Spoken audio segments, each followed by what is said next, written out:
Hey guys, this is Ravi. Welcome back to my YouTube channel Start Learning with Ravi. Guys जैसा कि हमने previous class में alphabet के एक छोटे से टॉपिक सेमी वोवेल के बारे में पढ़ा था कि सेमी वोवेल कब कॉन्सोनेंट की तरह यूज होता है, सेमी वोवेल कब वोवेल की तरह यूज होता है, इसी बारे में हमने उस क्लास में जाना था। तो गाइस उस क्लास में हमारा अल्फाबेट फिनिश हो गया था। अल्फाबेट के बाद जो हमारा टॉपिक आता है वो है हमारा वर्ड। वर्ड के बारे में आज की क्लास में हम पढ़ने वाले हैं। So let's start. वर्ड इसका हिंदी मतलब होता है शब्द। इसकी डेफिनेशन देख लेते हैं। A letter or a group of some letters which has some meaning is called word. A letter or a group of some letters which has some meaning is called word. इसकी हिंदी समझ लेते हैं। A letter कोई अक्षर और a group of some letters या कुछ अक्षरों का कोई समूह which has some meaning जिसका कुछ अर्थ होता है is called word. word कहलाता है। गाइस अर्थात एक अक्षर या कुछ अक्षरों का कोई समूह जिसका कुछ अर्थ होता है वो हमारा शब्द कहलाता है। जो 99% लोग या ज्यादातर लोग कहें जो पढ़ते हैं डिफिनेशन वो सिर्फ इतना पढ़ते हैं a group of some letters which has some meaning is called word. जबकि ये डिफिनेशन अधूरी डिफिनेशन है। मैं गलत तो नहीं कहूंगा लेकिन ये अधूरी डिफिनेशन है क्योंकि पूरी डिफिनेशन तब होगी जब हम इसमें आ लेटर ऐड करेंगे। हम बोलेंगे आ लेटर और a group of some letters which has some meaning is called word. ये हमारी कंप्लीट डिफिनेशन होगी। जबकि जो ज्यादातर लोग जो पढ़ते हैं और पढ़ाते हैं वो अधूरी डिफिनेशन पढ़ाते हैं क्योंकि गाइस एक लेटर वाले भी वर्ड होते हैं। अब एग्जांपल देख लेते हैं।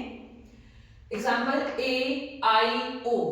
ए जिसका हिंदी मतलब होता है एक या कोई, आई जिसका हिंदी मतलब होता है मैं या मैंने, ओ जिसका हिंदी मतलब होता है हे या अरे। These are smallest words of English. ये अंग्रेजी के सबसे छोटे शब्द हैं अर्थात इनसे छोटा कोई नहीं, मतलब ये सबसे छोटे शब्द हैं। ये तीन हैं ए आई ओ। ए हमारा आर्टिकल है, आई हमारा प्रोनाउन है, ओ इंटरजेक्शन वर्ड है। ए आर्टिकल है जिसका मतलब एक या कोई, आई जिसका मतलब मैं या मैंने, ओ का मतलब हे या अरे। जब ये सेंटेंस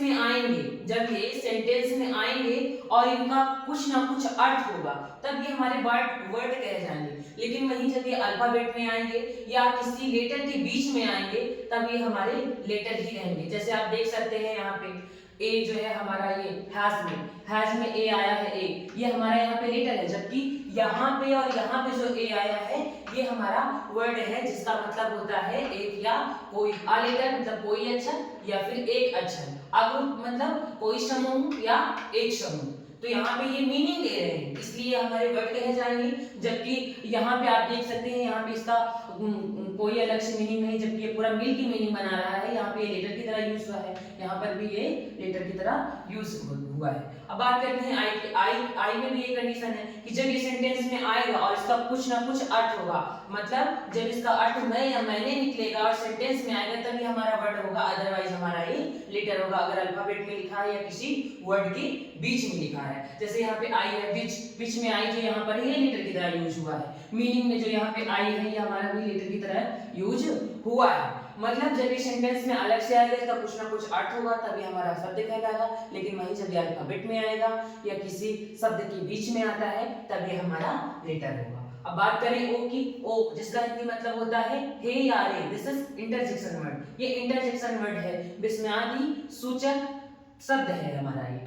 जब ये सेंटेंस में आएगा और इसका हिंदी मतलब हे या अरे निकलेगा तब ये हमारा शब्द होगा, अदरवाइज ये हमारा लेटर होगा। अगर जैसे अल्फाबेट में आया या किसी वर्ड के बीच में आया, जैसे आप देख सकते हैं सब में आया है ओ, यहाँ पे ऑफ में आया है ओ, ग्रुप में आया है ओ, तो यहाँ पे जो यूज हुआ है ओ ये हमारा लेटर की तरह यूज हुआ है। लेकिन वहीं जैसे जब हम बोलते हैं ओ गॉड हे भगवान या अरे भगवान, तो वहां पर ये हमारा एक शब्द की तरह यूज हुआ है जिसका मतलब वहां पे हे या अरे निकल रहा है। आई होप ये आपको ए लेटर वाले एग्जांपल समझ में आया होगा।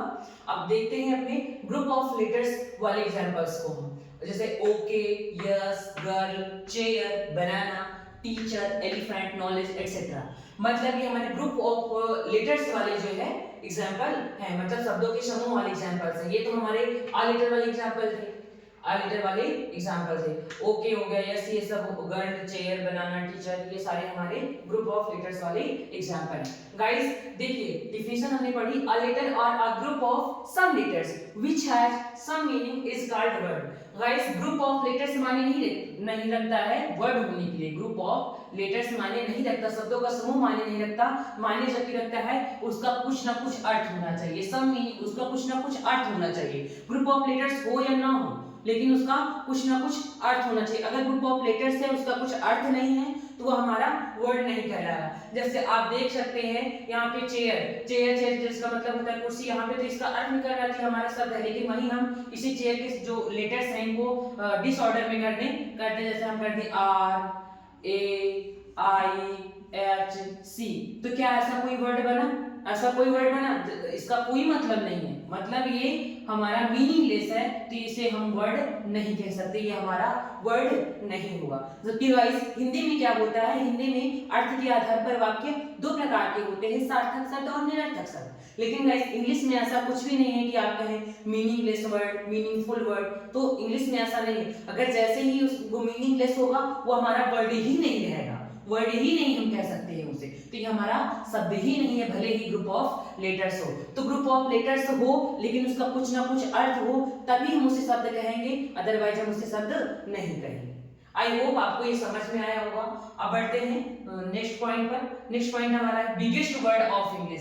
स्मॉलेस्ट वर्ड्स को तो हमने जान लिया, ए आई ओ होते हैं हमारे। बिगेस्ट वर्ड ऑफ इंग्लिश, अंग्रेजी का सबसे बड़ा शब्द कौन सा होता है, इसको चलिए जानते हैं।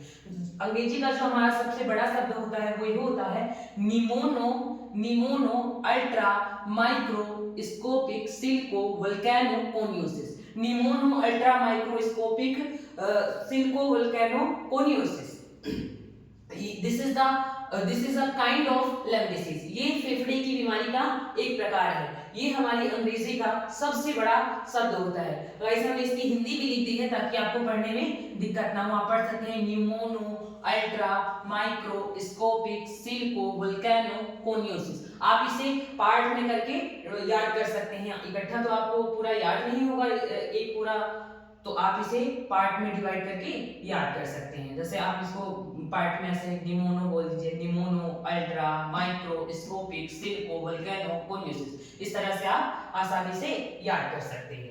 This is a kind of lung disease, ये है फेफड़े की बीमारी का एक प्रकार है। अगर आपसे कोई पूछे what are smallest words of English, तो आपको आंसर देना है A I O are smallest words of English, यानी ए आई ओ जो होते हैं हमारे ये अंग्रेजी के सबसे छोटे अक्षर होते हैं। If anybody ask you which is longest word और biggest word of English, then you will reply pneumonoultramicroscopicsilicovolcanoconiosis is the longest word of English, यानी pneumonoultramicroscopicsilicovolcanoconiosis अंग्रेजी का सबसे बड़ा शब्द है। और कोई आपसे ये डिफिनेशन, जो 99% लोग जो डिफिनेशन पढ़ते हैं गाइस, वो सिर्फ इतना जानते हैं a group of some letters which has some meaning is called word, वो इतना इसको नहीं पढ़ते हैं, जबकि वो हमारी अधूरी डिफिनेशन होती है। तो आप जब भी आपको कभी वर्ड की डिफिनेशन बतानी हो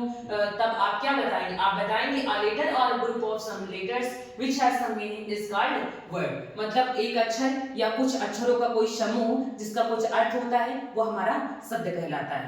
जबकि ज्यादातर लोग इसको नहीं पढ़ते हैं, वो सिर्फ और सिर्फ इतना पढ़ते हैं, इस चीज को वो ऐड नहीं करते हैं, जबकि जब वो बोलते हैं तो डिफिनेशन जो हमारी होती है अधूरी होती है। पूरी डिफिनेशन कब होती है, जब हम इसको जोड़ते हैं अ लेटर और a group of some letters which has some meaning is called word. This is complete definition. So guys I hope आपको आज की क्लास पसंद आई होगी। अगर वीडियो अच्छा लगा हो तो वीडियो को लाइक करें। आज के लिए इतना ही, मिलते हैं आप सभी से नेक्स्ट क्लास में। Thanks for watching my video, till then bye, have a nice day.